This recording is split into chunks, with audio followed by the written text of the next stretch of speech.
Selamat Bu Reni, luar biasa Anda ini ya. Jadi saya kadang-kadang ada bagian-bagian tertentu dari tesis atau disertasi atau hasil penelitian pada umumnya yang saya tidak mau baca. Kenapa tidak mau baca? Karena hampir dipastikan itu hasilnya. Ketika bicara bagian dari validitas, reliabilitas, itu pasti dia valid dan reliable. Ketika baca bagian dari kelayakan atau keefektifan, hampir pasti layak efektif. Ya mungkin 99,9%. Dan ketika membaca perbandingan antara kelas eksperimen dan kelas kontrol, hampir dipastikan kelas kontrol lebih baik dibandingkan kelas eksperimen, lebih baik dibandingkan dengan kelas kontrol. Ini fenomena apa?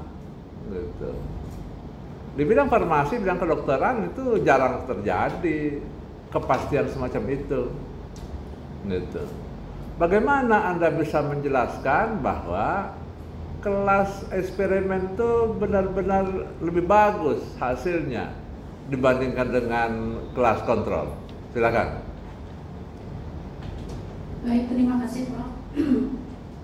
Untuk di kelas eksperimen lebih bagus dibandingkan di kelas kontrol dikarenakan di kelas eksperimen digunakan hasil dari pengembangan produknya. Jadi diberikan produk, e-booknya diberikan pada kelas eksperimen. Nah, untuk di kelas kontrol tidak diberikan produk. Jadi untuk di kelas eksperimen diberikan produk, di dalam produk tadi sudah ada link-link, misalnya dalam pengerjaan karya ilmiahnya, jadi ada template-nya, ada dipandu di sana, sehingga di kelas eksperimen dalam menyelesaikan proyeknya, dalam menyelesaikan karya ilmiahnya pun sesuai dengan template jurnal yang diinginkan. Sedangkan di kelas kontrol itu tidak menggunakan produk. Nah, jadi harus berdasarkan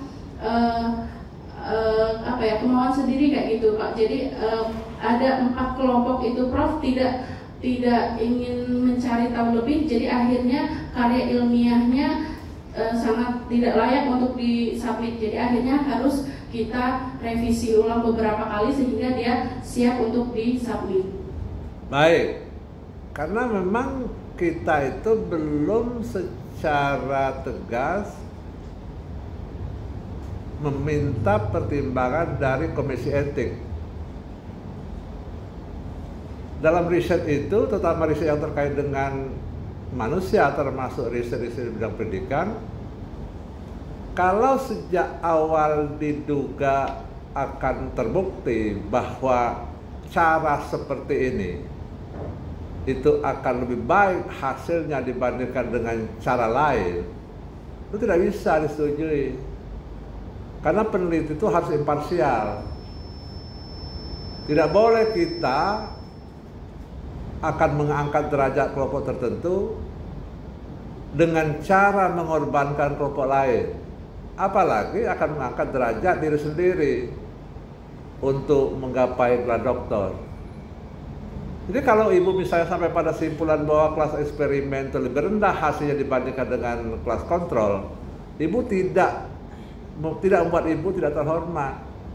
Justru Ibu bisa buat rekomendasi cara semacam itu jangan digunakan, karena saya sudah uji di dalam literatur akademik mengatakan bahwa itu menjanjikan akan terjadi perbaikan, tapi faktanya tidak. Itu malah lebih bagus ketimbang hasilnya lebih bagus dibandingkan dengan kelas kontrol, karena cara semacam itu mengorbankan kepentingan manusia. Pada satu sisi kelompok massa tertentu terangkat gitu ya, pada sisi lain dia terdegradasi. Gimana Ibu menjelaskan itu? Iya, baik Prof.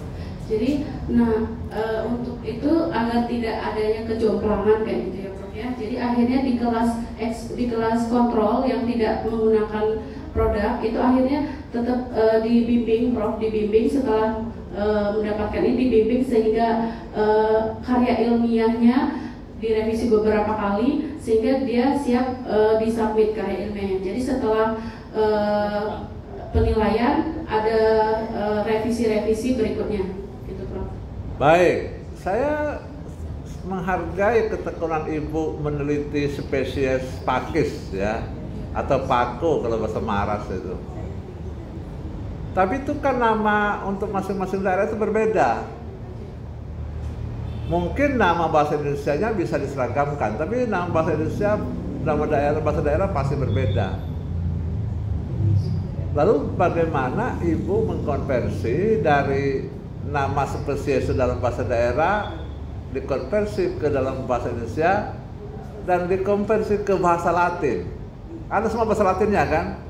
Nah, bagaimana Ibu mengonversi dalam bahasa Latin dan bagaimana Ibu melakukan validasi sehingga bahasa Latin yang Ibu buat tuh benar seperti itu, gitu. Siapa yang memvalidasinya?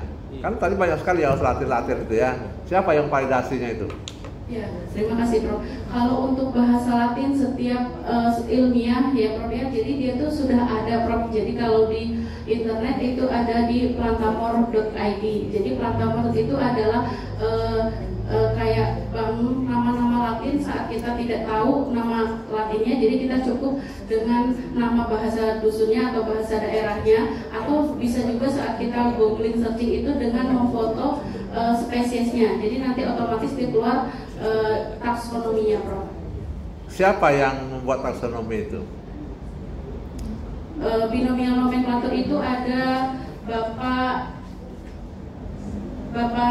untuk tata nama binomial nomenklatur memang sudah ada Prof. Jadi dia sudah diresmikan atau jadi seluruh dunia memakai satu nama. Kalau misalnya bahasa daerah kan beda-beda seperti yang Prof sampaikan, atau bahasa Indonesia dengan bahasa negara lain berbeda.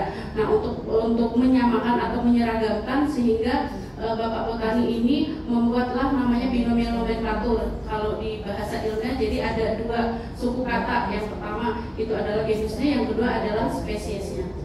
Iya, tapi kalau semuanya di dunia ini sudah ada bank nama gitu, ya enggak? Bagaimana kita bisa menemukan yang baru yang belum tercantum di entry bank nama itu? Ya. Gitu. Atau kita hanya terbatas sepanjang tidak ada di bank nama, tidak usah diberi nama.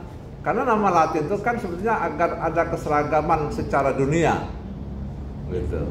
Kalau orang ragu dengan isi nama itu, gitu, nama bahasa Indonesianya ragu, ini bahasa Inggrisnya apa, bahasa Arabnya apa, bahasa Spanyolnya apa, udah lihat bahasa Latinnya, dan orang tunduk dengan bahasa Latin itu.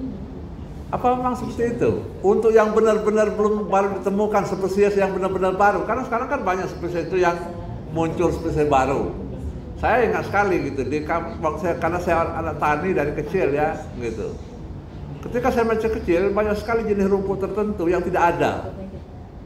Adanya itu pada saat saya sudah seusia sekarang, gitu.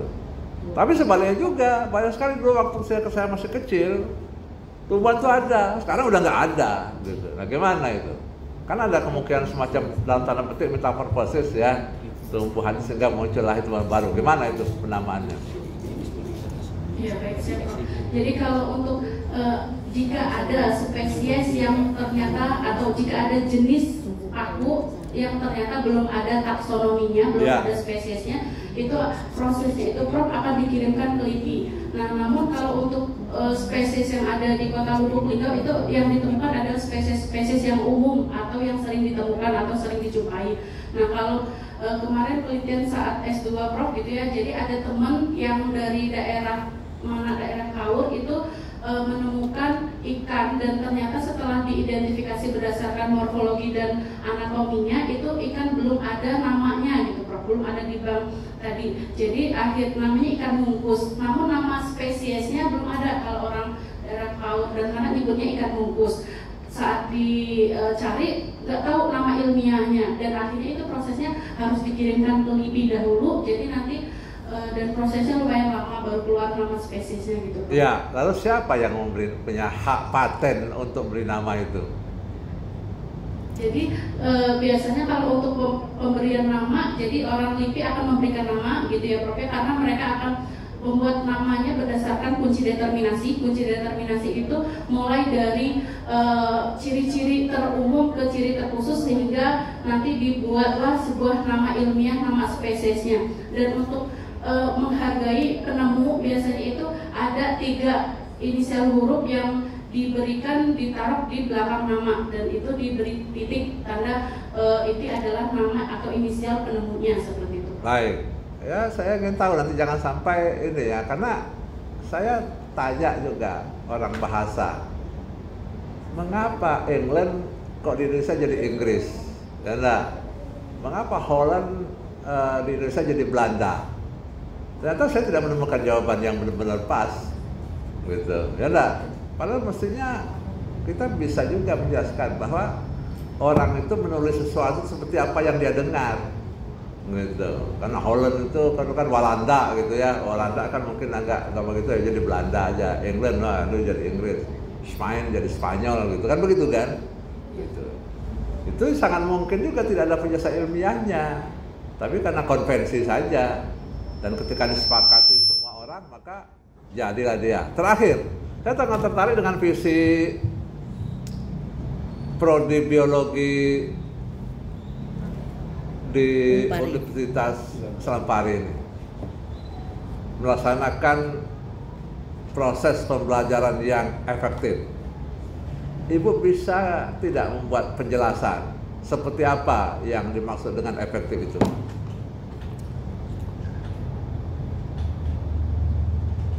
Baik, terima kasih Prof.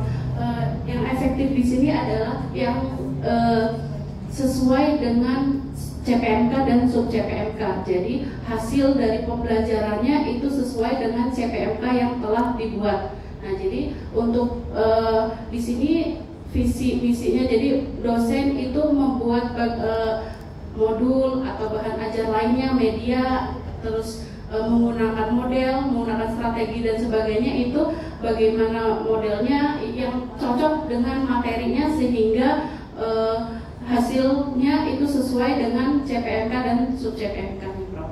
Iya, itu benar dari sisi ego institusi. Tapi mahasiswa keperluannya lain. Saya mau lulus di sini, nanti saya mau jadi guru, ya enggak? Untuk jadi guru profesional saya harus pendidikan profesi. Untuk pendidikan profesi saya harus lolos tes, kan begitu kan? Gitu. Sementara yang kita lakukan itu seperti yang Ibu jelaskan tidak bisa memprediksi itu, gitu. Dan bagi dia itu prodi ini efektif kalau bisa mengantarkan saya untuk menjalani kehidupan yang lebih bagus. Jadi lulus S1, dia tes untuk PPG, lulus PPG, ya enggak? Lulus juga tes untuk P3K atau CPNS, baru nanti dia bisa meniti karir, gitu. Kalau hanya sekedar ini CPL gitu, itu cenderung ke arah dimensi kelembagaan, bukan ke arah dimensi orang. Karena itu salah satu kritik di dunia pendidikan itu lebih mementingkan institusinya ketimbang siapa yang belajar di institusi itu. Dan itu yang harus kita ubah. Gitu. Sama juga dengan pejabat kan, kadang-kadang lebih mementingkan bagaimana pejabat itu mudah bekerja, ya enggak? Bukan bagaimana bawahannya mudah bekerja dan bagaimana dia bisa berhasil dengan bagus. Baik.